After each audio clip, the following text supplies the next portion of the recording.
Citra selalu percaya pada dongeng. Bukan dongeng putri dan pangeran berkuda putih, melainkan dongeng tentang cinta sejati yang tak lekang oleh waktu, tentang dua jiwa yang ditakdirkan untuk bersama, mengarungi samudera kehidupan dengan perahu yang sama. Dan saat ia bertemu Andi, seorang arsitek muda yang cerdas dengan senyum hangat dan mata yang memancarkan kejujuran, Citra yakin dongengnya telah dimulai. Pernikahan mereka, 5 tahun silam, adalah perayaan cinta yang murni. Tidak ada paksaan, tidak ada perjodohan, hanya dua hati yang tulus saling mencintai.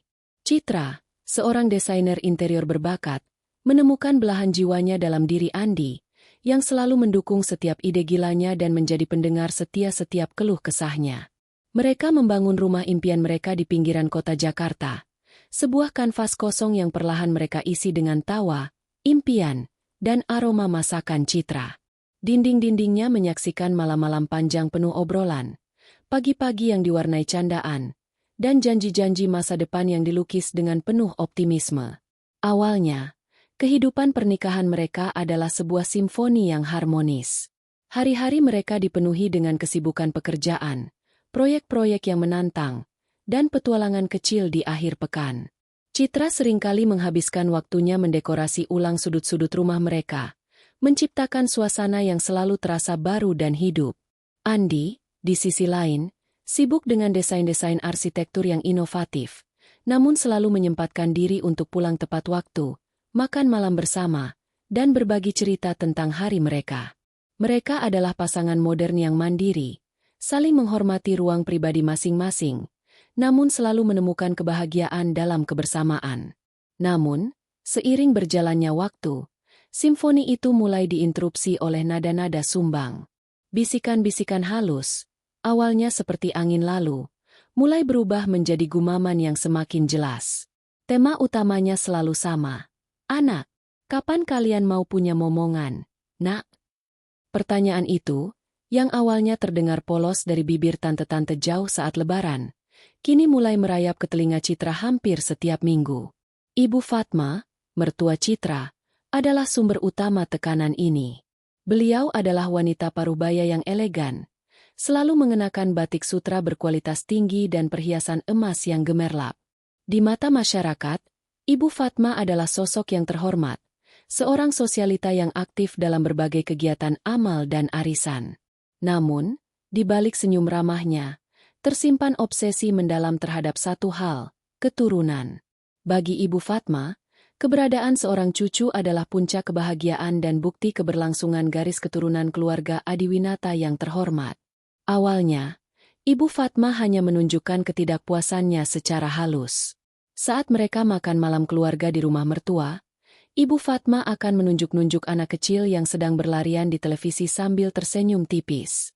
"Lihatlah, Citra. Lucu sekali anak-anak itu. Rumah ini akan jauh lebih hidup jika ada suara tawa anak kecil." Nadanya lembut, namun matanya memancarkan ekspektasi yang tinggi. Citra akan membalas dengan senyum kaku. "Iya, Bu, doakan saja." Andi selalu berusaha mengalihkan pembicaraan. "Ibu, ini masakan Ibu enak sekali. Resepnya pakai apa?" Tapi Ibu Fatma terlalu pintar untuk terpancing. Beliau akan menjawab pertanyaan Andi seadanya, lalu kembali menatap Citra dengan tatapan penuh arti. Seiring bulan berganti menjadi tahun, ketidakpuasan Ibu Fatma semakin kentara. Jika dulu hanya berupa isyarat, kini mulai berwujud ucapan yang lebih langsung, meskipun masih dibungkus dengan kalimat-kalimat manis. "Kamu sudah berapa lama menikah, Citra?" 5 tahun. "Ya? Waktu cepat sekali berlalu. Dulu Ibu menikah langsung punya Andi setahun kemudian."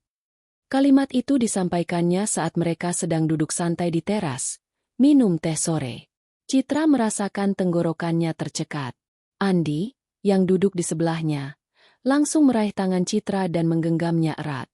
"Bu, kan sudah takdir Tuhan. Kami sudah berusaha," kata Andi, mencoba membela. "Berusaha itu harus maksimal, Nak," sahut Ibu Fatma tanpa mengalihkan pandangan dari majalah di tangannya. "Bukan sekadar berdoa saja. Banyak kok teman-teman Ibu yang punya resep khusus, atau dokter kandungan yang jitu. Nanti ibu carikan. Citra hanya bisa tersenyum masam. Di balik tawaran, bantuan, itu, Citra bisa merasakan ada pisau tajam yang menusuk ke hatinya. Seolah-olah, Ibu Fatma menyiratkan bahwa Citra kurang berusaha, atau bahkan lebih buruk, bahwa Citra memiliki kekurangan. Di sisi lain, keluarga Citra tidak pernah menekan soal anak. Ayah dan ibu Citra adalah orang tua yang moderat. Mereka percaya bahwa rezeki dan keturunan adalah anugerah Tuhan yang datang pada waktu yang tepat. Mereka hanya ingin melihat Citra bahagia. Namun, kebahagiaan Citra kini mulai terkikis oleh tekanan dari pihak mertua. Malam itu, setelah pulang dari rumah Ibu Fatma, Citra duduk termenung di sofa ruang tamu mereka. Andi memeluknya dari belakang, mengecup puncak kepalanya. Jangan terlalu dipikirkannya, sayang. Ibu memang begitu. Tapi rasanya sakit, Mas. Suara Citra bergetar. Seolah-olah aku ini tidak sempurna karena belum bisa memberinya cucu. Padahal, kita berdua sudah berusaha, kan? Andi menghela napas. Aku tahu. Aku juga tidak nyaman dengan semua ini. Tapi bagaimana lagi? Ibu sangat menginginkan cucu. Apa aku harus berhenti bekerja saja, Mas? Fokus mengurus rumah dan berharap cepat hamil. Citra menatap Andi dengan mata berkaca-kaca. Ide itu sudah lama bergelayut di benaknya. Sebuah pemikiran putus asa untuk menyenangkan mertuanya. Andi menggelengkan kepala. Tidak perlu sampai begitu. Sayang, pekerjaanmu adalah pasionmu. Aku tidak mau kamu mengorbankan kebahagiaanmu sendiri. Perkataan Andi sedikit melegakan. Namun beban di dada Citra tetap terasa berat. Ia tahu, ini baru permulaan. Tekanan ini akan semakin membesar, seperti bola salju yang menggelinding. Dan yang paling ia takutkan, tekanan ini akan mengikis cinta yang telah ia bangun bersama Andi, serta menghancurkan kebahagiaan yang selama ini ia genggam. Citra menatap potret pernikahannya yang terpajang di dinding, sepasang pengantin yang tersenyum penuh harap. Apakah senyum itu akan tetap bertahan di tengah badai yang akan datang? Citra hanya bisa berharap. Malam-malam Citra mulai dihiasi kegelisahan. Setiap kali ia melihat bayi atau anak kecil di media sosial, atau mendengar kabar teman yang hamil, hatinya terasa perih. Ada rasa cemburu yang tak bisa ia hindari, bercampur dengan rasa bersalah yang mendalam. Ia merasa telah mengecewakan Andi, suaminya yang sangat ia cintai, dan juga Ibu Fatma.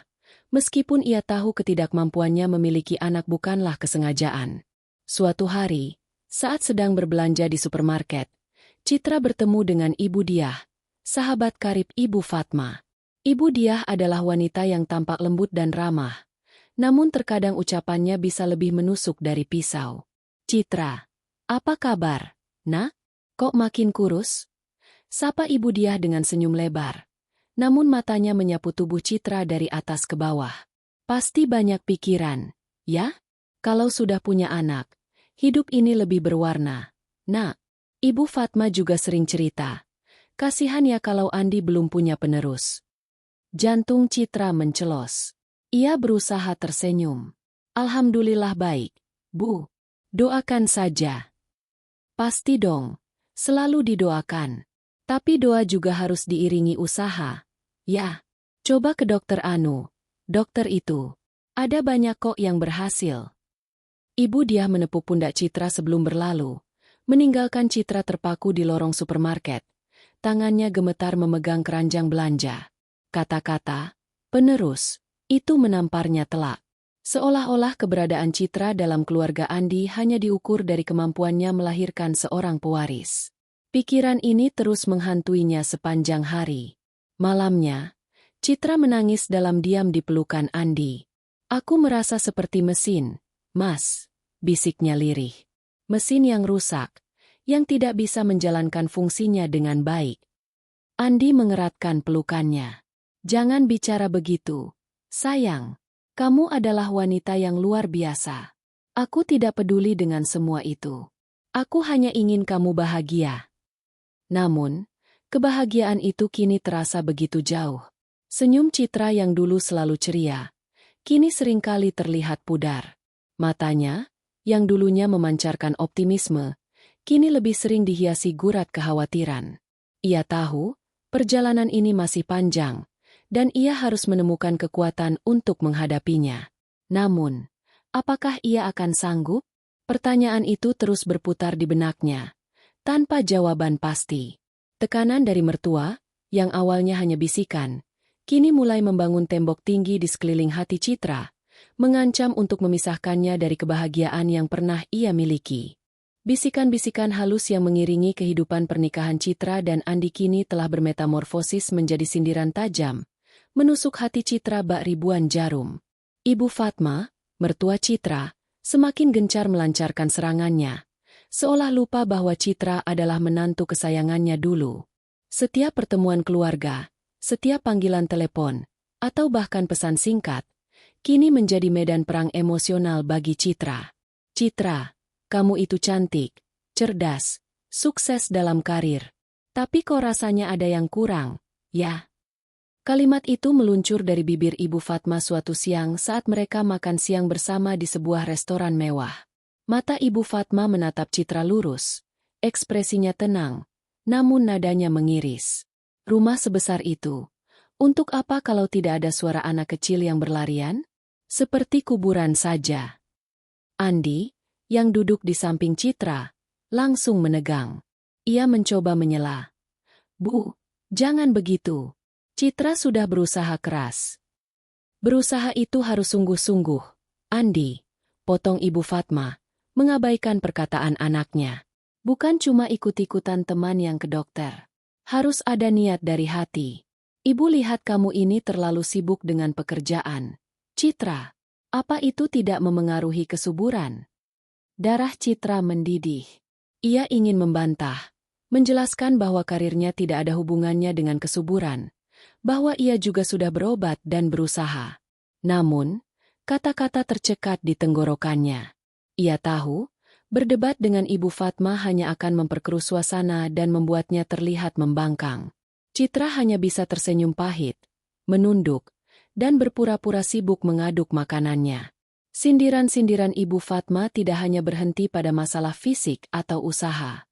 Ia juga mulai menyasar hal-hal personal yang membuat Citra merasa sangat terpojok. Ibu kadang kasihan sama Andi. Pulang kerja capek. Tidak ada yang menunggui di rumah. Tidak ada anak kecil yang menyambut dengan senyum polos. Untung Andi kuat. Ya. Atau, Andi itu anak tunggal. Citra. Dia butuh penerus. Kalau bukan dari kamu, dari siapa lagi? Masa ibu harus menyuruh Andi menikah lagi? Kata-kata terakhir itu bagaikan petir di siang bolong. Menikah lagi? Pikiran itu menghantam Citra telak. Ketakutan akan kehilangan Andi, satu-satunya orang yang masih menjadi jangkar dalam hidupnya, mulai menghantui. Malamnya, Citra tidak bisa tidur. Ia memandangi wajah Andi yang terlelap di sampingnya. Air mata mengalir tanpa suara. Apakah Andi juga berpikir seperti itu? Apakah Andi juga mulai merasa kurang darinya? Andi sendiri sebenarnya merasa sangat tidak nyaman dengan perlakuan ibunya. Ia mencintai Citra sepenuh hati dan tidak pernah sekalipun menyalahkan Citra atas ketidakhadiran anak. Namun, menghadapi Ibu Fatma adalah tantangan tersendiri. Ibunya adalah wanita yang dominan, memiliki pengaruh besar, dan terkadang menggunakan cara-cara yang manipulatif untuk mendapatkan apa yang diinginkannya. Setiap kali ia mencoba membela Citra, Ibu Fatma akan membalikan argumen, membuat Andi merasa bersalah dan tidak berbakti. Andi, kamu ini anak ibu satu-satunya. Masa kamu tidak mengerti perasaan ibu? Ibu hanya ingin yang terbaik untukmu, kata Ibu Fatma dengan nada menyedihkan, seolah-olah Andi adalah anak durhaka.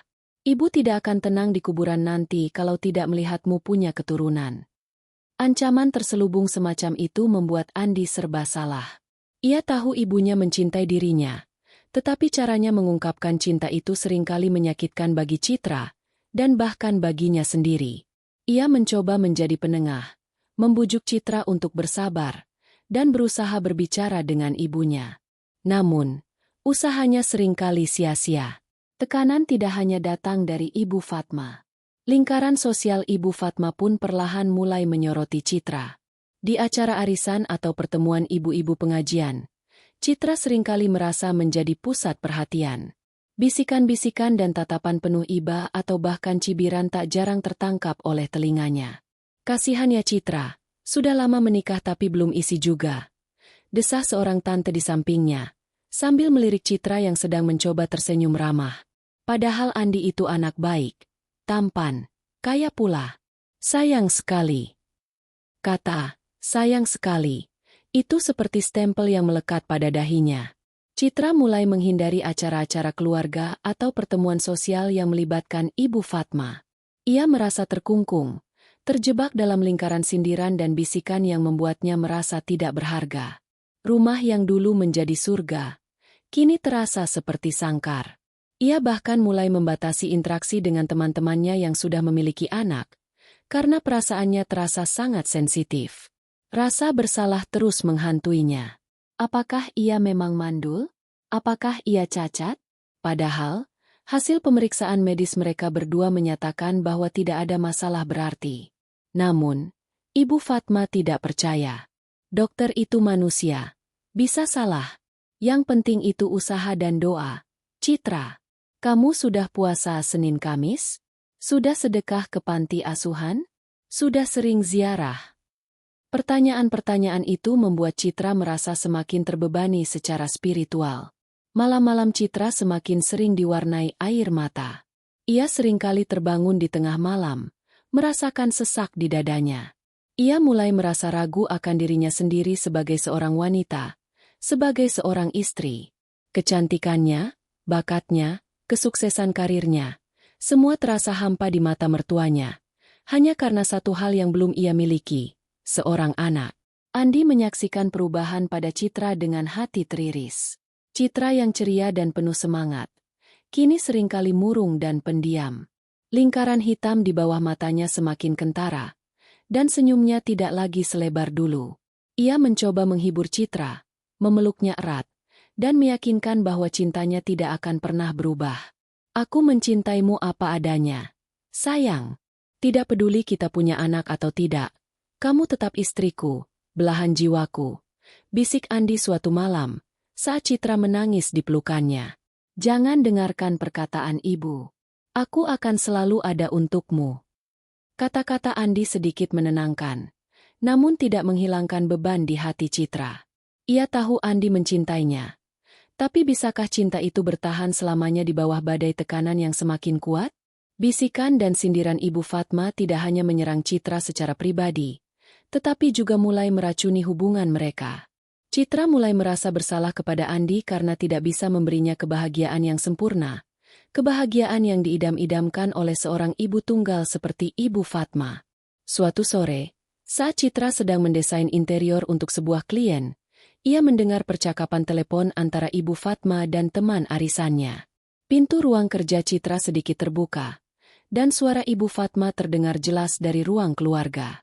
"Iya. Dia. Aduh, pusing kepala saya ini memikirkan Andi. Sudah umur segini, belum juga ada tanda-tanda. Apa memang mandul? Ya? Ya. Citra. Siapa lagi kalau bukan istrinya?" Suara Ibu Fatma terdengar mendesah, penuh keputusasaan yang dibuat-buat. "Saya sudah suruh dia minum ini itu, ke dokter ini itu, tapi ya begitu, tidak ada hasilnya. Jujur saja, saya ini kadang ingin sekali melihat Andi punya anak dari wanita lain. Tapi ya, kan tidak etis." Jantung Citra mencelos. Tangannya gemetar. Pensil desainnya jatuh dari tangan. Kata-kata, mandul, dan wanita lain, itu seperti palu yang menghantam kepalanya. Ia tidak bisa lagi menahan diri. Air mata yang sudah lama ia tahan, kini tumpah ruah. Semua bisikan dan sindiran, semua tatapan iba dan cemooh, semua rasa bersalah dan ketidakberdayaan, kini memuncak. Citra tidak menyadari bahwa ia mulai membangun tembok di sekeliling hatinya, bukan untuk melindungi diri dari dunia luar, melainkan dari rasa sakit yang tak tertahankan ini. Ia merasa kesepian, meskipun ada Andi di sisinya. Kesepian yang datang dari pemahaman bahwa tidak peduli seberapa keras ia berusaha, ia mungkin tidak akan pernah bisa memenuhi satu-satunya harapan Ibu Fatma yang paling didambakan. Citra dan Andi tidak menyerah. Di tengah badai sindiran dan bisikan yang semakin mengikis mental Citra, mereka berpegangan tangan lebih erat, bertekad untuk membuktikan bahwa cinta mereka lebih kuat dari ekspektasi dunia. Mereka memutuskan untuk memasuki babak baru dalam perjuangan mereka, upaya serius untuk memiliki keturunan. Ini bukan lagi sekadar harapan pasif, melainkan sebuah misi yang direncanakan dengan matang, melibatkan serangkaian langkah medis dan non-medis yang melelahkan. Perjalanan mereka dimulai dengan konsultasi ke beberapa dokter spesialis kandungan terkemuka di Jakarta. Mereka mendatangi satu klinik ke klinik lain, membawa hasil tes sebelumnya, dan menjalani pemeriksaan ulang yang tak terhitung jumlahnya. Citra harus menghadapi serangkaian tes darah, USG transvaginal, hingga HSG, hysterosalpingografi, yang cukup menyakitkan. Andi pun menjalani tes sperma berulang kali. Setiap kali dokter mengatakan, tidak ada masalah signifikan. Ada secercah harapan yang muncul, namun juga diiringi kebingungan. Jika tidak ada masalah, mengapa mereka belum juga dikaruniai momongan? Ibu Fatma tentu saja turut campur dalam setiap langkah. Coba ke dokter X. Dia ini terkenal jitu. Teman ibu baru berhasil setelah ke sana, ujarnya melalui telepon. Atau, jangan cuma satu dokter, Citra. Harus cari yang paling cocok. Nanti ibu carikan daftarnya. Saran-saran itu, meskipun niatnya mungkin baik, terasa seperti beban tambahan di pundak Citra. Setiap daftar dokter baru yang diberikan Ibu Fatma adalah pengingat akan kegagalannya yang belum usai. Mereka pun mencoba program IUI, Intrauterine Insemination. Prosesnya cukup intensif. Citra harus mengonsumsi obat pemicu ovulasi, suntikan hormon, dan serangkaian USG untuk memantau perkembangan sel telur. Setiap kali dokter menyatakan, waktunya tepat, harapan Citra melambung tinggi. Ia membayangkan sel telur kecilnya bertemu dengan sperma Andi, membentuk kehidupan baru di dalam rahimnya. Namun, setiap kali hasil tes kehamilan menunjukkan negatif, harapan itu runtuh, menghantamnya dengan telak. Tidak apa-apa, sayang. Kita coba lagi bulan depan. Andi selalu berusaha menghibur, suaranya lembut, namun Citra bisa melihat gurat kekecewaan di mata suaminya. Kekalahan ini bukan hanya miliknya, melainkan milik mereka berdua. Bukan hanya medis, mereka juga merambah ranah pengobatan alternatif. Saran dari teman, kerabat, hingga Ibu Fatma tak ada habisnya. Coba minum jamu kunyit asam setiap pagi. Pijat refleksi di Bu Hajiati, katanya manjur. Sudah coba akupuntur khusus kesuburan. Mereka mencoba semuanya, dengan harapan ada keajaiban yang terjadi. Citra rela mengonsumsi ramuan pahit, menjalani pijatan yang kadang membuat tubuhnya pegal linu, atau berendam dalam air hangat dengan berbagai campuran herbal. Setiap upaya ini menguras energi, waktu, dan tentu saja, finansial mereka. Harapan palsu menjadi teman setia mereka dalam perjalanan ini. Setiap bulan, saat tanggal menstruasi Citra mendekat, hatinya berdebar-debar. Ia akan mulai memperhatikan setiap perubahan kecil di tubuhnya. Mual yang samar, pusing ringan, atau rasa lelah yang tidak biasa. Ia akan mencari tahu di internet, membaca kisah-kisah sukses wanita lain yang mengalami gejala serupa sebelum akhirnya positif hamil. Imajinasi Citra akan berputar liar, membayangkan ia mengabarkan berita bahagia kepada Andi, melihat wajah Ibu Fatma berbinar bangga. Namun, setiap kali menstruasi datang, semua harapan itu hancur berkeping-keping. Rasa sakitnya lebih dari sekadar fisik. Itu adalah rasa sakit emosional yang mendalam, rasa kekecewaan yang menusuk, dan rasa bersalah yang semakin membelenggu. Citra seringkali mengunci diri di kamar mandi, menangis dalam diam agar Andi tidak mendengar. Ia tidak ingin Andi melihat kerapuhannya, meskipun ia tahu Andi selalu ada untuknya.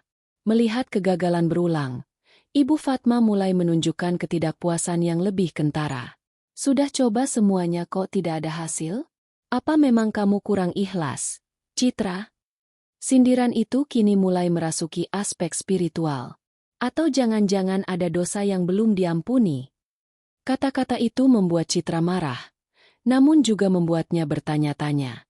Apakah ia memang seburuk itu? Apakah Tuhan menghukumnya karena sesuatu yang tidak ia sadari? Beban mental itu semakin memberatkannya. Hubungan Citra dan Andi pun mulai merasakan dampaknya. Meskipun Andi selalu berusaha memahami dan mendukung, tekanan yang terus-menerus ini perlahan mengikis kemesraan mereka. Malam-malam yang seharusnya diisi keintiman, kini seringkali terasa tegang. Hubungan fisik mereka tidak lagi didasari gairah murni, melainkan seringkali terasa seperti kewajiban, sebuah upaya untuk mencapai tujuan yang sangat didambakan keluarga besar. Beban untuk berproduksi itu terlalu berat. Citra mulai merasa cemas setiap kali berhubungan intim. Setiap sentuhan terasa membawa beban ekspektasi, dan setiap kali hasilnya nihil, rasa kecewa itu semakin besar. Andi menyadari ini. Ia melihat Citra yang dulu penuh semangat dan tawa, kini seringkali murung dan lesu. Senyumnya pudar, dan matanya seringkali kosong. Andi merasa impoten, tidak bisa melindungi istrinya dari rasa sakit yang ditimbulkan oleh ibunya sendiri. Suatu sore, setelah menjalani pemeriksaan rutin yang lagi-lagi tanpa hasil positif, Citra duduk di ruang tunggu klinik dengan mata kosong. Ia melihat seorang ibu hamil muda yang memegangi perutnya dengan senyum bahagia. Hati Citra terasa nyeri. Ia merasa seperti pecundang. Ia ingin menangis, berteriak, melampiaskan semua rasa frustasinya. Andi datang menjemputnya. Ekspresinya juga lesu. "Bagaimana, sayang?" tanyanya pelan. Citra hanya menggelengkan kepala. Air mata mulai menggenang di pelupuk matanya. "Negatif lagi, Mas." Andi memeluknya erat di pelataran klinik, tanpa peduli tatapan orang-orang. "Tidak apa-apa, tidak apa-apa. Kita istirahat dulu ya. Jangan terlalu dipaksakan." Meskipun kata-kata Andi menenangkan, Citra tahu bahwa mereka tidak bisa istirahat terlalu lama. Ibu Fatma akan segera menelepon, menanyakan hasilnya, dan akan ada saran baru, atau sindiran baru. Lingkaran setan ini seolah tak berujung. Setiap usaha yang mereka lakukan, bukannya membawa mereka pada kebahagiaan, justru semakin menjerumuskan Citra ke dalam jurang keputusasaan.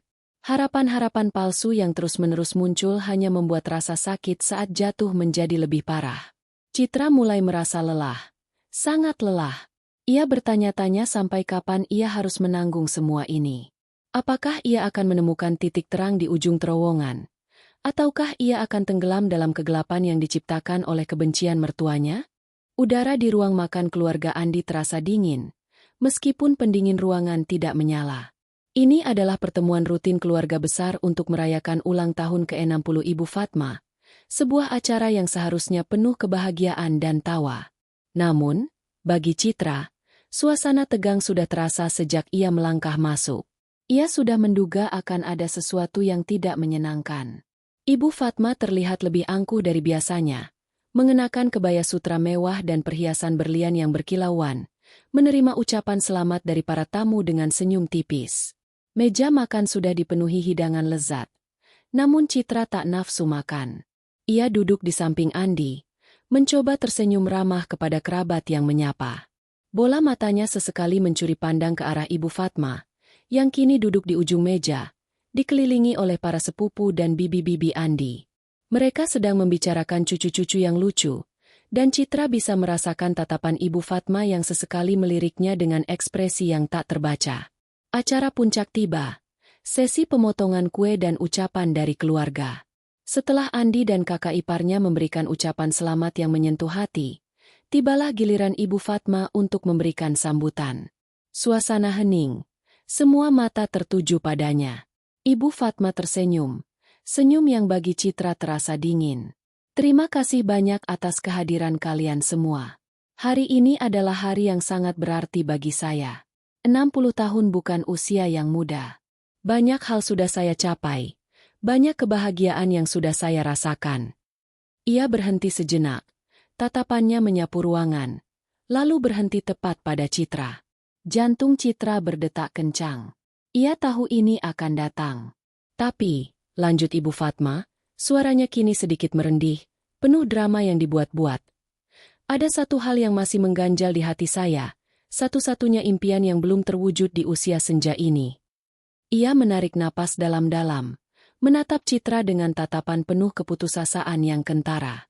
yaitu melihat cucu dari putra tunggal saya, Andi.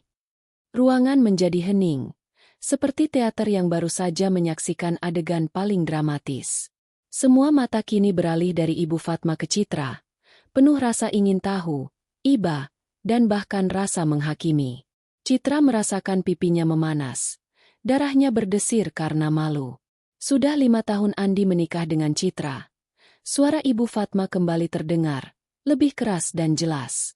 Kami sudah berusaha berbagai cara.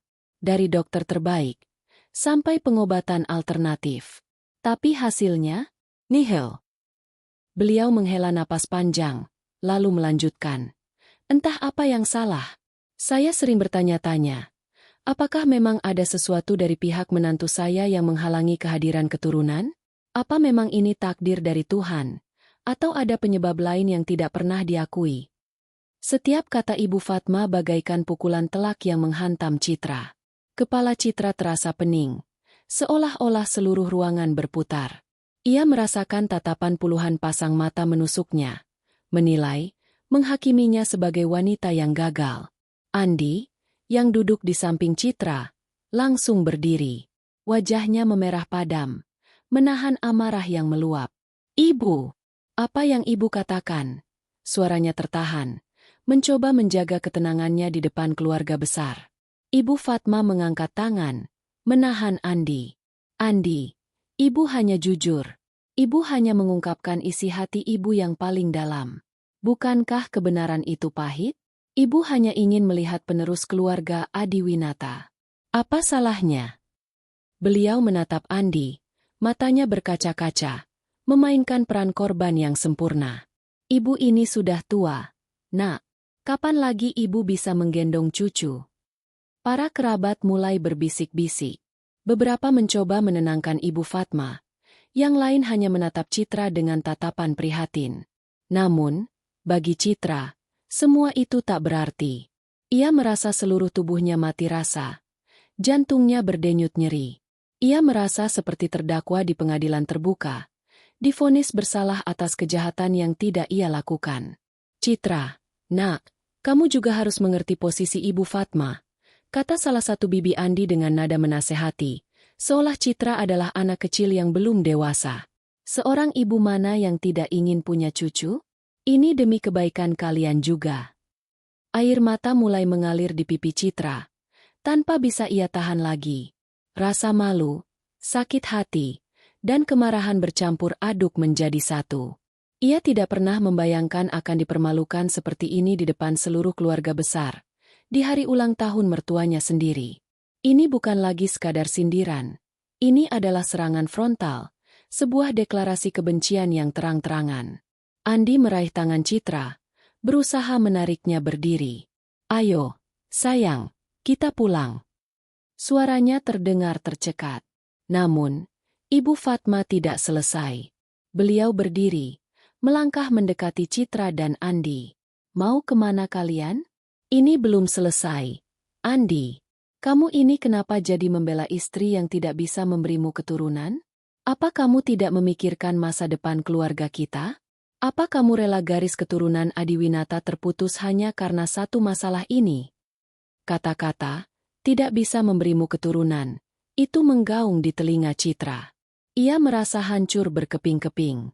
Selama ini ia sudah mencoba sekuat tenaga untuk menjadi istri yang baik, menantu yang berbakti. Ia mengorbankan waktu, tenaga, pikiran, dan bahkan kesehatan mentalnya. Namun, semua itu sia-sia. Di mata Ibu Fatma, ia hanyalah sebuah wadah kosong yang gagal menjalankan fungsinya. Ibu cukup. Andi membentak, suaranya akhirnya pecah. Tidak bisa lagi menahan amarahnya. Ibu tidak bisa bicara seperti itu.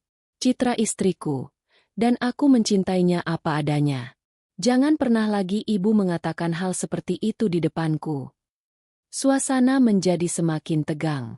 Semua orang terdiam, terkejut melihat Andi yang biasanya tenang, kini begitu marah. Mata Ibu Fatma melotot. Jadi kamu lebih memilih dia daripada ibumu sendiri? Andi, kamu lupa siapa yang melahirkanmu, membesarkanmu. Citra, yang sudah tidak sanggup menahan beban emosional ini, Akhirnya berbicara. Suaranya serak, nyaris tak terdengar. Maafkan saya, Bu Fatma. Ia berusaha menegakkan tubuhnya yang terasa lemas. Saya tahu saya sudah mengecewakan ibu. Saya tidak bisa memberikan apa yang ibu inginkan. Air mata terus membanjiri wajahnya. Tapi saya juga manusia, Bu. Saya juga berusaha. Dan saya tidak pantas dipermalukan seperti ini. Tanpa menunggu reaksi lebih lanjut, Citra menarik tangan Andi dan berjalan cepat keluar dari ruang makan yang terasa seperti neraka itu. Langkahnya gontai. Ia hanya ingin pergi dari sana, dari tatapan-tatapan menusuk, dari bisikan-bisikan yang kini menjadi teriakan keras di telinganya. Di dalam mobil, Citra menangis histeris. Ia menekan wajahnya di pangkuan. Bahunya terguncang hebat. Andi mencoba menenangkannya, mengelus rambutnya. Namun ia sendiri juga diliputi rasa marah, malu, dan kecewa terhadap ibunya. Aku minta maaf, sayang, bisik Andi, suaranya penuh penyesalan. Aku tidak menyangka ibu akan sejahat itu. Aku benci dia, Mas. Seru Citra di sela tangisnya. Aku benci dia. Aku tidak mau lagi melihatnya. Aku tidak sanggup lagi.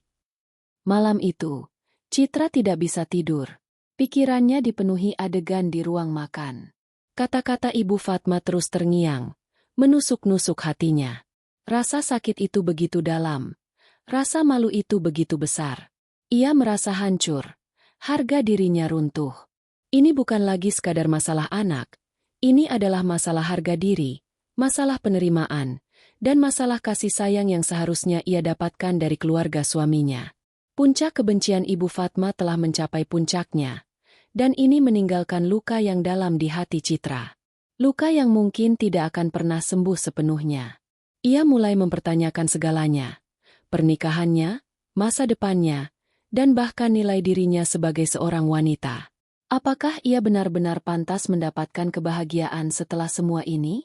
Pikiran-pikiran gelap mulai merayap di benaknya, mengancam untuk menelannya.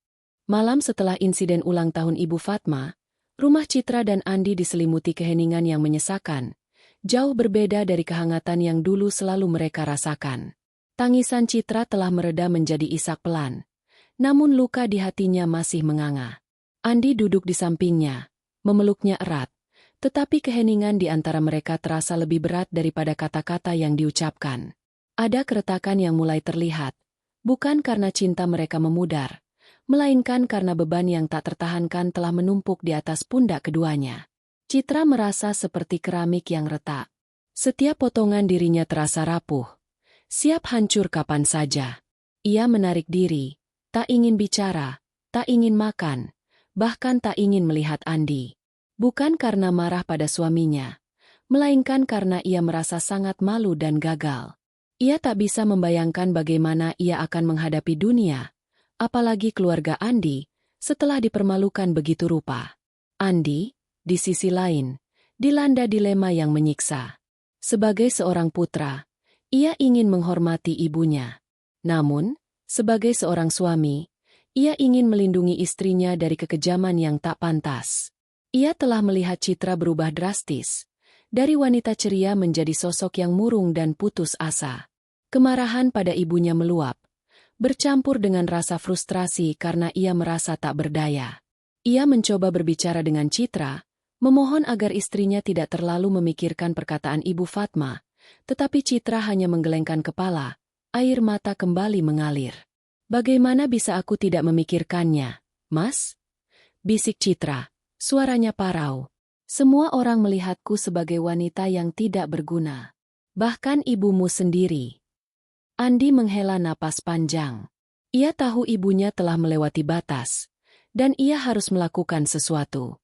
Ia mencoba menghubungi Ibu Fatma keesokan harinya, berniat untuk meluapkan amarahnya. Namun, Ibu Fatma hanya menjawab dengan nada defensif. Ibu hanya mengatakan yang sebenarnya, Andi, kamu terlalu membela istrimu sampai lupa siapa ibumu. Pembicaraan itu berakhir dengan ketegangan, meninggalkan Andi dalam keadaan frustrasi yang mendalam. Di tengah keterpurukannya, secercah cahaya muncul dari arah yang tak terduga.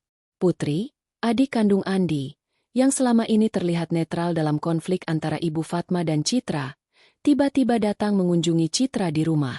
Putri adalah seorang dokter anak muda, praktis, dan jarang bicara. Namun, di balik sikapnya yang tenang, ia memiliki hati yang lembut. "Mbak Citra, aku dengar kejadian kemarin. Aku turut prihatin," kata Putri, duduk di samping Citra. Wajahnya menunjukkan empati yang tulus. "Mbak jangan terlalu dipikirkan. Ibu memang begitu kalau soal keturunan. Tapi, itu bukan salah Mbak." Citra mengangkat kepala, menatap Putri tidak percaya. Ia tak menyangka Putri akan datang dan membela dirinya. Selama ini, Putri selalu menjaga jarak, mungkin karena takut terlibat dalam drama keluarga. "Tapi ibumu bilang aku mandul, Putri," kata Citra. Suaranya bergetar. Putri menghela napas. Ibu tidak mengerti. Terkadang, memiliki anak itu bukan hanya soal usaha atau kesehatan.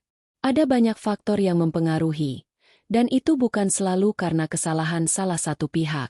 "Mbak dan Mas Andi sudah berobat kemana-mana, kan? Itu sudah bukti kalau kalian berusaha." Putri menggenggam tangan Citra. "Mbak Citra adalah wanita yang baik, istri yang baik. Mas Andi sangat mencintai Mbak. Jangan biarkan perkataan ibu menghancurkan Mbak." Dukungan dari Putri terasa seperti air dingin yang membasahi bara api di hati Citra. Kehadiran Putri, yang adalah adik iparnya sendiri, memberikan validasi yang sangat ia butuhkan. Seseorang dari keluarga Andi, akhirnya, mengakui rasa sakitnya dan berdiri di sisinya. "Aku merasa seperti beban untuk Mas Andi, Putri. Aku Citra." Air mata kembali menetes. "Aku tidak bisa memberinya anak. Mungkin benar kata ibumu. Mas Andi harus mencari yang lain." "Mbak Citra bicara apa?" Putri menatap Citra tajam. "Mas Andi sangat mencintai Mbak. Aku tahu persis. Dia selalu membela Mbak di depan ibu, meskipun ibu memarahinya habis-habisan. Ini bukan tentang anak, Mbak. Ini tentang cinta kalian. Kalau Mas Andi peduli soal anak lebih dari Mbak, dia sudah lama pergi." Kata-kata Putri itu menampar kesadarannya. Citra mulai berpikir. Benar, Andi selalu membela dirinya, bahkan harus bertengkar dengan ibunya sendiri. Andi tidak pernah menyalahkan Citra. Cinta Andi padanya terasa tulus dan tanpa syarat. Keretakan yang ia rasakan dalam hubungannya dengan Andi mungkin lebih disebabkan oleh dinding yang ia bangun sendiri karena rasa bersalah dan malu, bukan karena Andi yang berubah. Namun, meskipun Citra mulai menemukan kembali kekuatan dari dukungan Putri, keretakan dalam hubungan Citra dan Andi masih terasa. Andi merasa frustrasi karena tidak bisa membuat Citra pulih sepenuhnya. Ia melihat Citra yang semakin tertutup, seringkali menghindarinya, bahkan menolak sentuhan fisiknya. Keintiman di antara mereka terganggu. Andi merasa sendirian dalam menghadapi ibunya dan juga dalam mencoba menarik Citra keluar dari keterpurukannya. Suatu malam, setelah seminggu penuh keheningan dan jarak, Andi mencoba mendekati Citra. "Sayang, aku tahu kamu terluka, tapi jangan menjauh dariku seperti ini. Aku juga kesepian," ujarnya lembut. Citra menarik tangannya yang dipegang Andi. Aku tidak tahu, Mas. Aku merasa malu. Aku merasa tidak pantas untukmu." "Apa yang kamu katakan?" Andi terkejut. "Kamu pantas untuk segalanya. Sayang, aku memilihmu. Aku mencintaimu. Kenapa kamu meragukan itu hanya karena perkataan ibu?" "Karena perkataan itu benar, Mas. Aku tidak bisa memberimu anak," teriak Citra. Air mata membanjir. "Aku adalah kegagalan." "Kamu bukan kegagalan," bentak Andi. Suaranya meninggi karena frustrasi. "Kenapa kamu terus-terusan menyalahkan dirimu sendiri? Ini bukan salahmu. Dan aku tidak pernah menyalahkanmu." Ketegangan di antara mereka memuncak. Ini adalah pertengkaran pertama mereka yang begitu serius, yang bukan dipicu oleh Ibu Fatma secara langsung, melainkan oleh dampak dari keangkuhan sang mertua. Citra merasa tertekan. Andi merasa tidak didengar. Kata-kata pahit terlontar, dan untuk pertama kalinya, mereka tidur membelakangi satu sama lain. Keesokan paginya, Suasana masih dingin. Namun, Citra mulai menyadari sesuatu. Kemarahan Andi tadi malam bukanlah kemarahan padanya, melainkan kemarahan pada situasi yang menekan mereka berdua. Andi juga terluka, sama seperti dirinya. Dan ia tidak boleh membiarkan kebencian Ibu Fatma merusak ikatan yang paling berharga dalam hidupnya. Dukungan Putri telah membuka matanya pada satu hal. Ia tidak sendirian. Ada orang yang peduli dan membelanya. Namun, ia juga harus memperbaiki hubungannya dengan Andi, yang kini terasa sedikit renggang karena dinding yang ia bangun.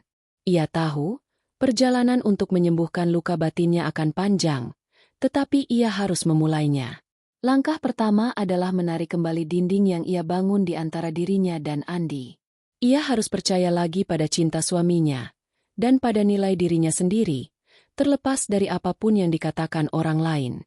Insiden di pesta ulang tahun Ibu Fatma dan pertengkaran kecil dengan Andi telah menjadi titik balik bagi Citra. Rasa sakit dan malu yang mendalam mendorongnya ke titik terendah, namun juga menyulut api baru dalam dirinya.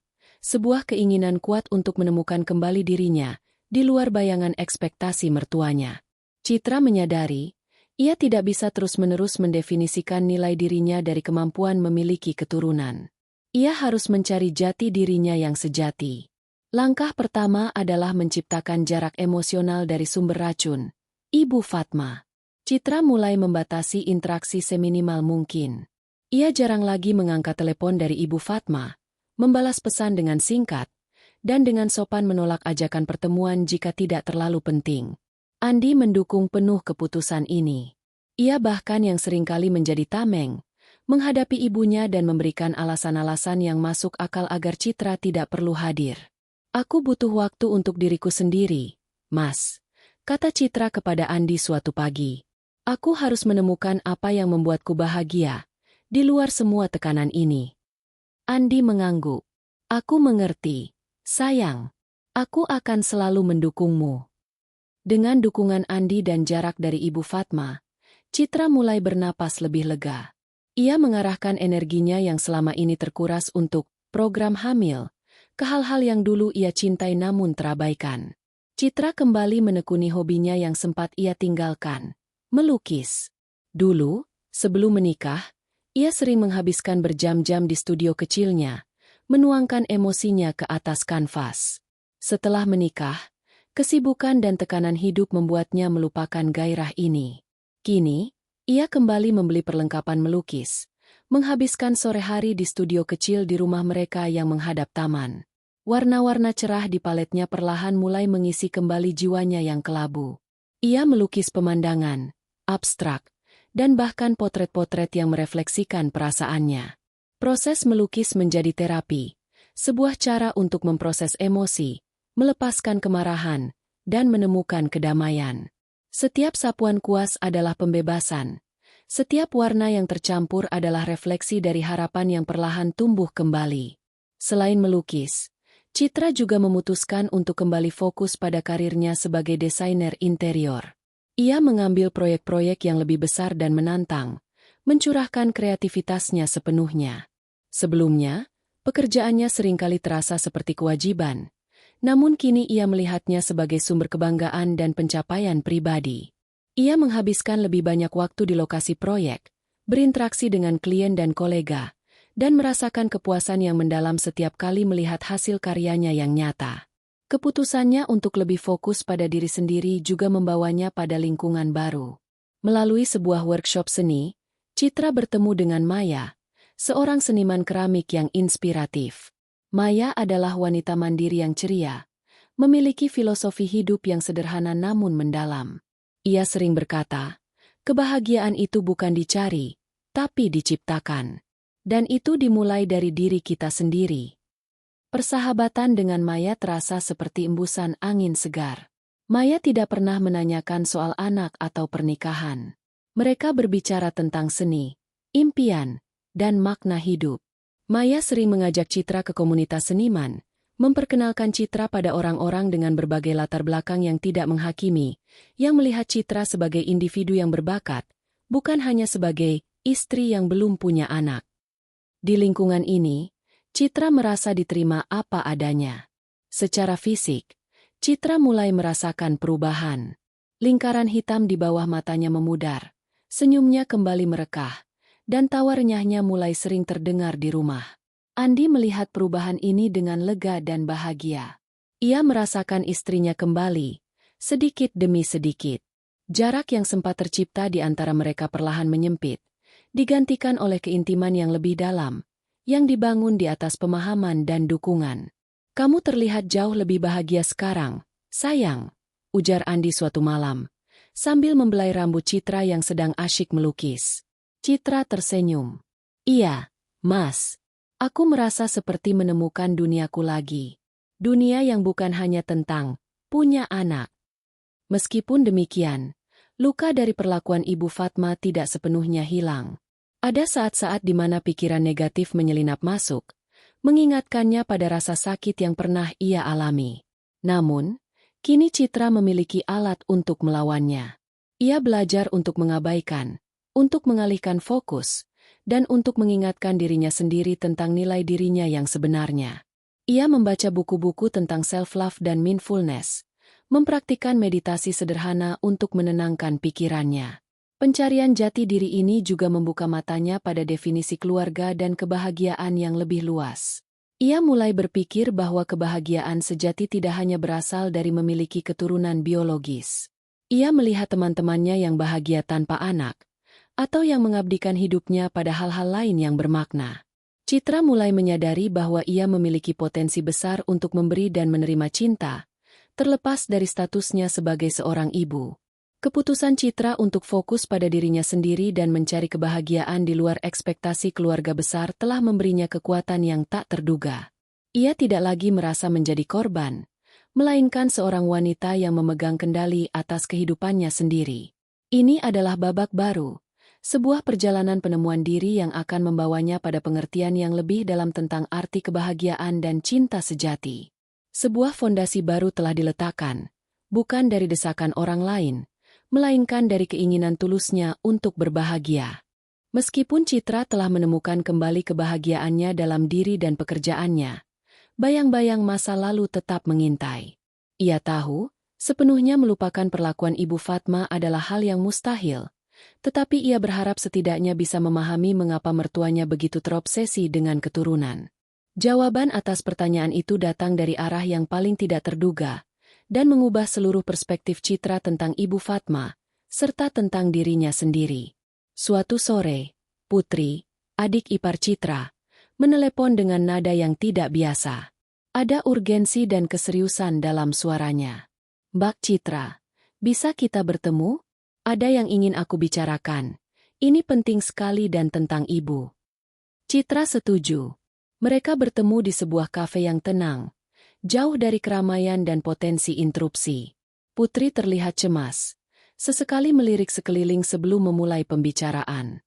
"Mbak Citra, aku tidak tahu apakah ini hakku untuk mengatakan ini, tapi aku rasa Mbak perlu tahu." Putri memulai, suaranya pelan. "Ini tentang Ibu dan kenapa beliau sangat terobsesi dengan cucu." Jantung Citra berdebar.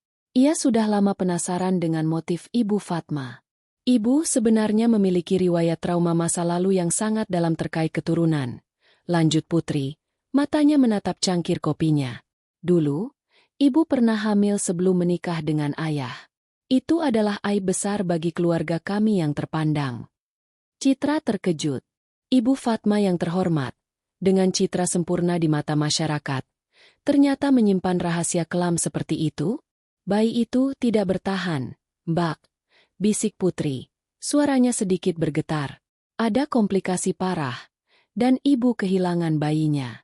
Setelah itu, Ibu didiagnosis memiliki masalah rahim yang serius, sehingga sangat sulit untuk hamil lagi." Citra mendengarkan dengan seksama. Hatinya tercubit. Ia tidak pernah membayangkan mertuanya mengalami penderitaan seperti itu. Butuh waktu sangat lama bagi Ibu untuk bisa hamil lagi, yaitu dengan Mas Andi, lanjut Putri. "Dokter sudah bilang peluangnya sangat kecil, bahkan hampir mustahil. Tapi Ibu tidak menyerah. Beliau melakukan berbagai cara, bahkan yang tidak masuk akal, sampai akhirnya keajaiban itu datang, Mas Andi lahir." "Jadi, Ibu berpikir bahwa ketidakmampuan Mbak Citra memiliki anak adalah semacam kutukan atau pengulangan masa lalu yang buruk. Citra mencoba menyimpulkan. Rasa terkejutnya bercampur dengan pemahaman. Putri mengangguk. Lebih dari itu, ibu merasa seperti menang, melawan takdir saat Mas Andi lahir. Mas Andi adalah satu-satunya harapan dan bukti kesempurnaan ibu. Jadi, ketika Mas Andi belum punya anak, ibu merasa ketakutan terbesarnya akan terulang. Ketakutan akan garis keturunan yang terputus, ketakutan akan aib yang pernah ia rasakan dulu, dan ketakutan bahwa perjuangannya dulu menjadi sia-sia. Itu sebabnya ibu sangat obsesif, bahkan menjadi tidak rasional. Rahasia itu menghantam Citra dengan kekuatan penuh. Selama ini, ia hanya melihat Ibu Fatma sebagai sosok kejam yang membencinya tanpa alasan. Kini, ia melihat wanita yang terluka, yang terperangkap dalam ketakutan masa lalu. Obsesi Ibu Fatma bukanlah karena ia membenci Citra secara pribadi, melainkan karena luka lama yang belum sembuh. Ketakutan akan aib, perjuangan yang traumatis untuk memiliki anak, dan keberadaan Andi sebagai satu-satunya bukti, kemenangan, Ibu Fatma atas takdir, membuat Ibu Fatma begitu posesif dan menuntut. Dan itu belum semuanya, Mbak, tambah Putri, wajahnya serius. Sebenarnya, aku tidak seharusnya mengatakan ini, tapi ada sesuatu lagi yang perlu Mbak tahu. Hasil pemeriksaan genetik yang pernah Mas Andi lakukan saat program hamil, menunjukkan bahwa ada potensi genetik dari pihak keluarga ayah, yaitu dari garis keturunan kami, yang bisa mempengaruhi kesuburan. Ini bukan masalah serius, tapi bisa menjadi salah satu faktor. Informasi kedua ini, meskipun tidak secara langsung menyalahkan keluarga Andi, memberikan pukulan terakhir. Citra selalu disalahkan, selalu merasa dirinya yang cacat atau bermasalah. Kini, ia tahu bahwa masalah ini, jika memang ada, bisa jadi bukan sepenuhnya salahnya. Ini adalah sebuah kelegaan yang pahit, menyadarkannya bahwa ia telah memikul beban yang seharusnya tidak hanya menjadi miliknya. Pulang dari pertemuan dengan Putri, Citra merasa campur aduk. Ada rasa marah yang masih tersisa karena Ibu Fatma telah menyembunyikan masa lalu traumatisnya dan membiarkan Citra menanggung beban sendirian. Namun, di sisi lain, ada juga rasa iba yang muncul.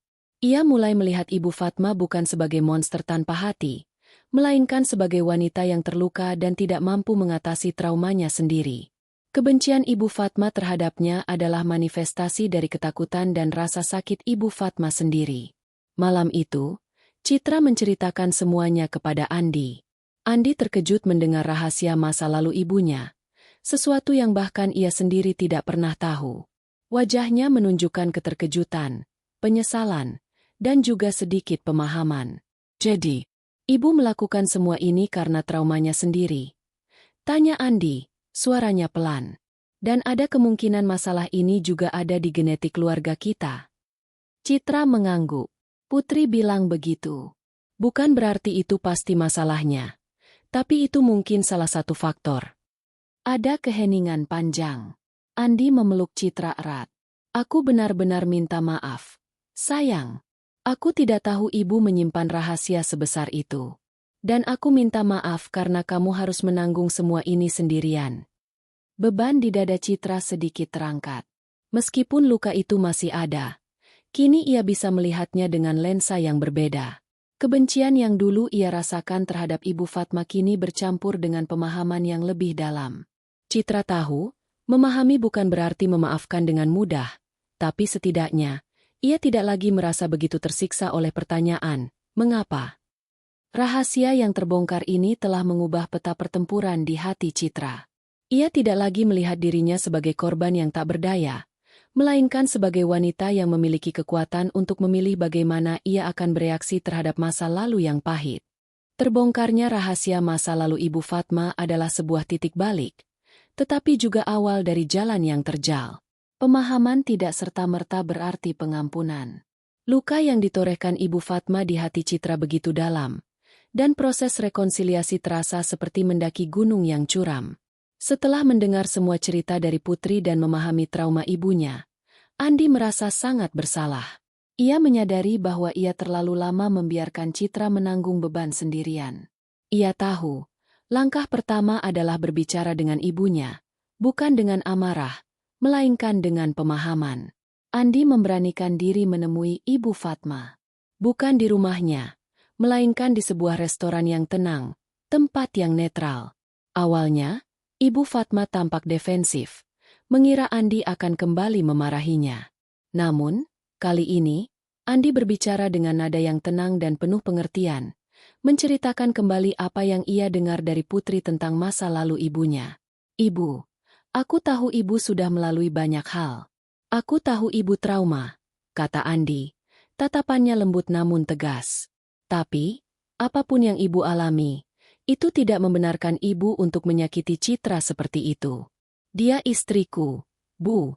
Dia sudah sangat menderita karena perkataan ibu." Mendengar Andi menyebutkan masa lalu yang selama ini ia sembunyikan rapat-rapat, wajah Ibu Fatma berubah. Ia yang biasanya angkuh, kini tampak rapuh. Air mata mulai menggenang di pelupuk matanya. "Kamu tahu dari mana?" tanyanya lirih. Andi menjelaskan bahwa Putri yang memberitahunya. Ia juga menyebutkan potensi faktor genetik dari keluarga mereka sendiri yang mungkin berperan. Ibu Fatma terdiam, seolah beban yang selama ini ia pikul sendiri, kini sedikit terbagi. Pengakuan akan traumanya sendiri, yang selama ini ia tutupi dengan sikap dominan dan tuntutan, terasa seperti pisau yang menusuk namun sekaligus membebaskan. Ibu tidak bermaksud menyakiti Citra.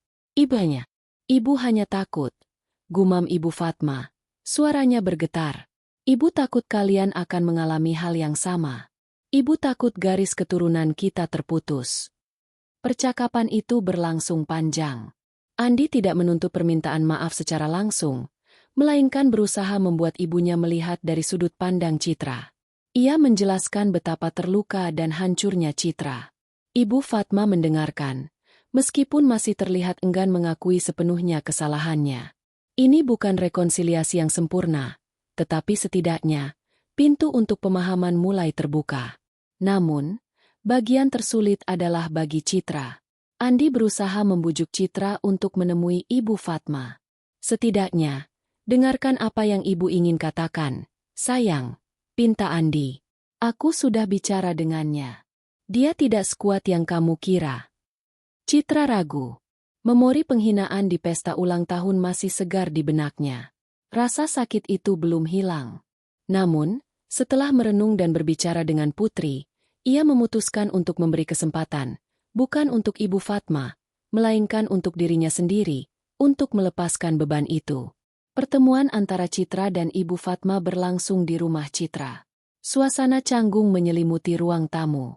Ibu Fatma tampak lebih pendiam dari biasanya. "Citra, Ibu minta maaf," ucap Ibu Fatma, suaranya pelan dan tidak yakin. Ini adalah permintaan maaf yang sangat sulit baginya. "Ibu tahu perkataan ibu sangat menyakitimu. Ibu tidak bermaksud seperti itu." Citra menatap mertuanya. Ia bisa melihat keraguan dan sedikit penyesalan di mata Ibu Fatma. "Saya sangat terluka, Bu. Sangat terluka," kata Citra. Suaranya tenang namun penuh emosi. "Saya merasa seperti tidak ada artinya di mata ibu, hanya karena saya belum bisa punya anak." Ibu Fatma menunduk. Ibu minta maaf. Ibu terlalu terbawa emosi dan ketakutan ibu sendiri. Ibu tidak pernah bermaksud meremehkanmu." Meskipun permintaan maaf itu tidak sepenuhnya memuaskan, Citra merasakan sedikit beban terangkat. Ia tahu, proses penyembuhan tidak akan instan. Ini adalah langkah kecil. Citra belum bisa memaafkan sepenuhnya, tetapi ia mulai bisa memahami. Sejak saat itu, hubungan mereka perlahan berubah. Ibu Fatma tidak lagi melontarkan sindiran tajam. Ia bahkan kadang-kadang menelepon Citra hanya untuk menanyakan kabar, atau mengirim makanan kesukaan Citra. Jeda waktu dari pertemuan di ulang tahun itu telah memberikan ruang bagi Ibu Fatma untuk merenung dan melihat dampak perkataannya. Ia mulai menyadari bahwa ia mungkin akan kehilangan putranya jika terus bersikap seperti itu. Meski demikian, Citra tidak langsung kembali seperti dulu.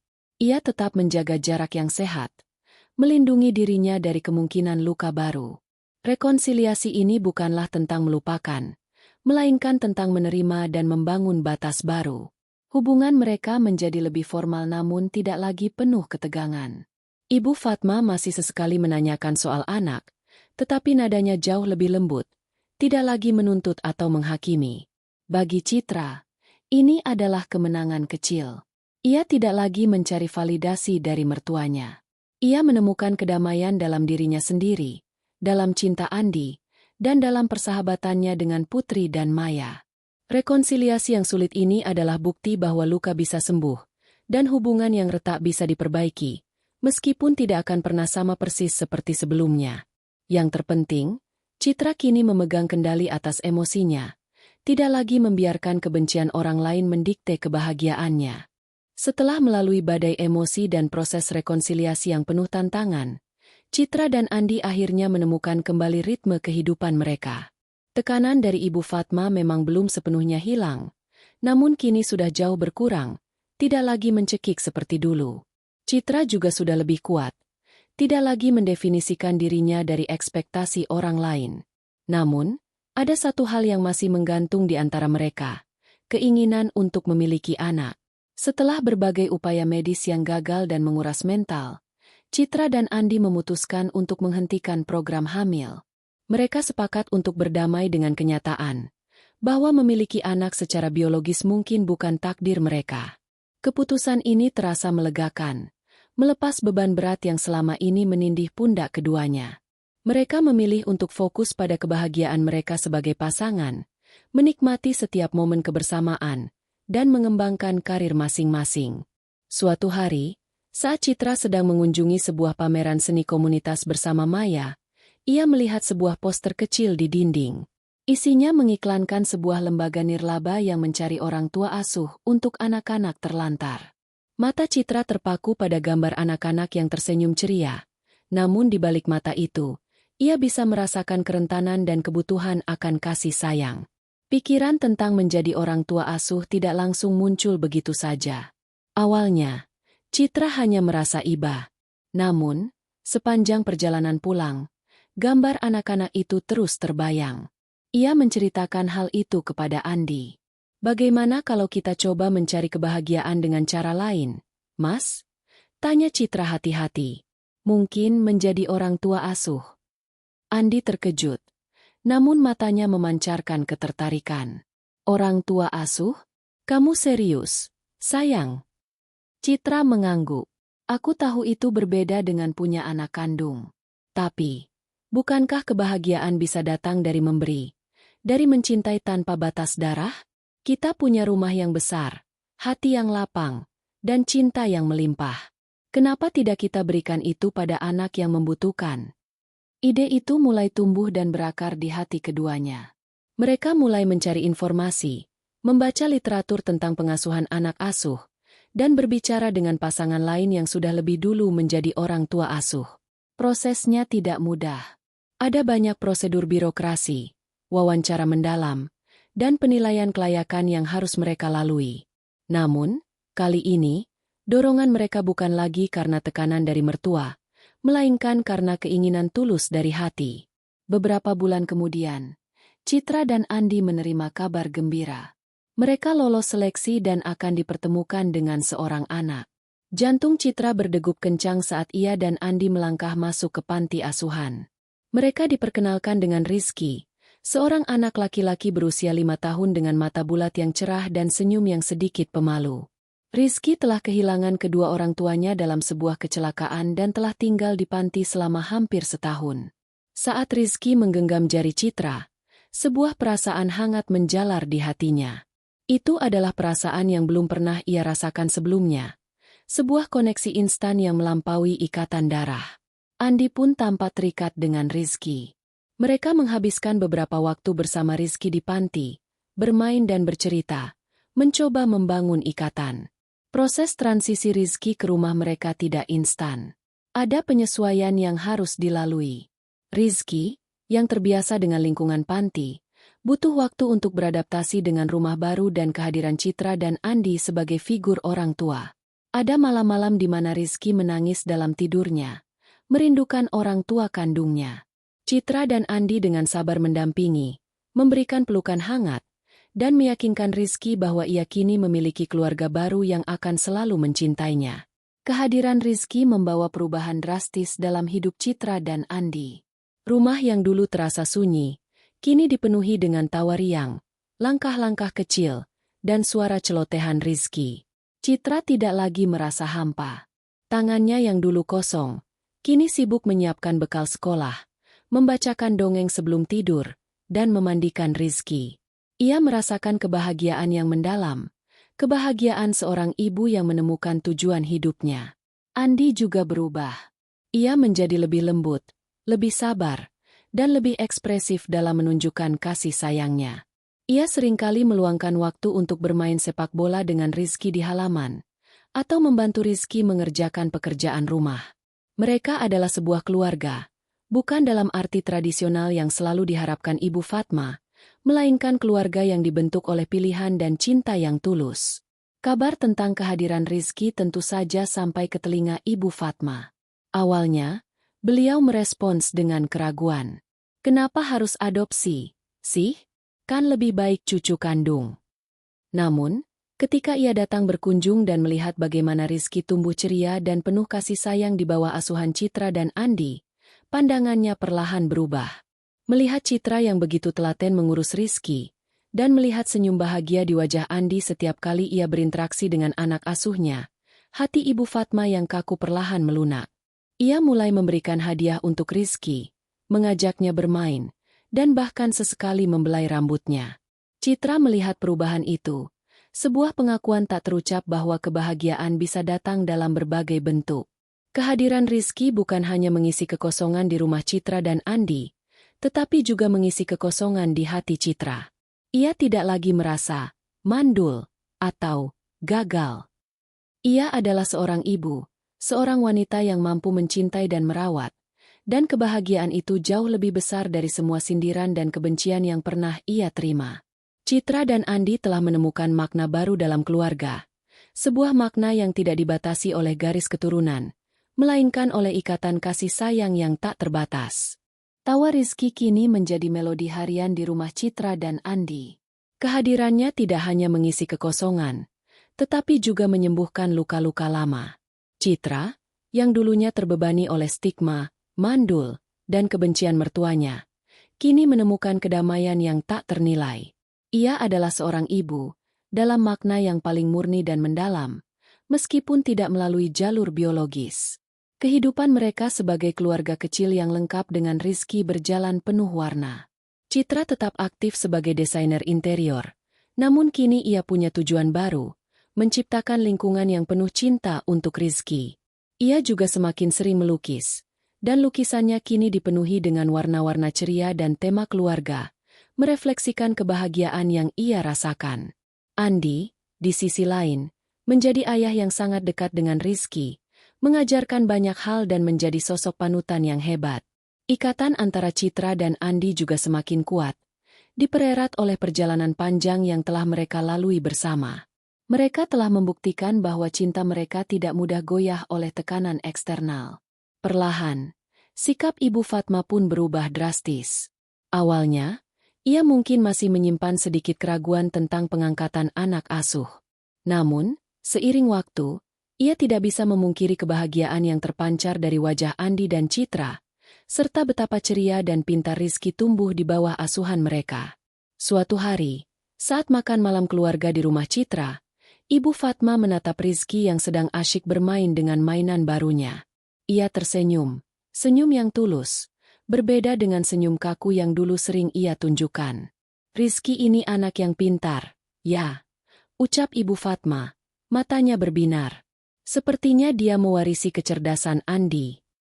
Ia lalu menoleh ke arah Citra. Kamu telaten sekali, Citra. Ibu tidak menyangka kamu bisa mengurus anak sebaik ini. Pujian itu, yang keluar dari mulut Ibu Fatma, adalah sebuah penerimaan yang sudah lama Citra dambakan. Bukan penerimaan karena ia telah melahirkan cucu biologis, melainkan penerimaan atas dirinya sebagai seorang wanita, sebagai seorang istri, dan kini, sebagai seorang ibu. Kebencian yang dulu sangat nyata, kini telah mencair, digantikan oleh gurat kasih sayang dan rasa hormat. Ibu Fatma akhirnya melihat bahwa cinta dan kebahagiaan tidak selalu harus dibatasi oleh ikatan darah.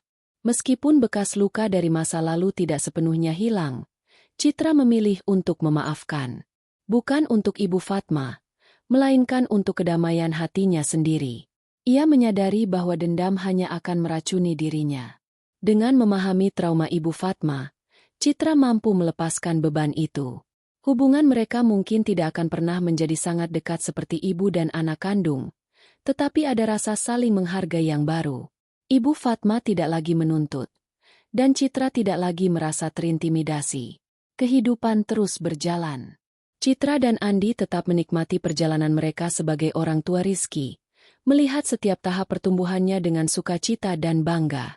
Mereka sering bepergian, menghabiskan waktu berkualitas sebagai keluarga, dan menciptakan kenangan indah bersama.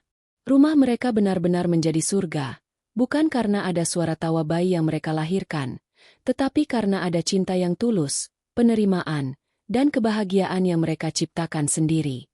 Kisah Citra menjadi bukti bahwa definisi keluarga dan kebahagiaan itu sangatlah luas. Ia telah melalui masa-masa sulit, dibenci oleh mertua karena ia belum bisa memiliki keturunan. Namun, ia bangkit, menemukan jati dirinya, dan memilih jalan kebahagiaan yang berbeda. Ia membuktikan bahwa seorang wanita tidak didefinisikan oleh kemampuannya untuk melahirkan, melainkan oleh kekuatan hatinya, kemampuannya untuk mencintai, dan kemampuannya untuk menemukan kedamaian dalam dirinya sendiri. Pada akhirnya, Citra menemukan kebahagiaan sejati. Bukan kebahagiaan yang didikte oleh ekspektasi orang lain, melainkan kebahagiaan yang ia bangun sendiri, bersama Andi dan Rizky, di atas fondasi cinta yang tulus dan penerimaan tanpa syarat. Ini adalah akhir dari sebuah babak, dan awal dari kehidupan yang penuh makna, di mana cinta dan penerimaan menjadi jauh lebih penting dari segala standar duniawi.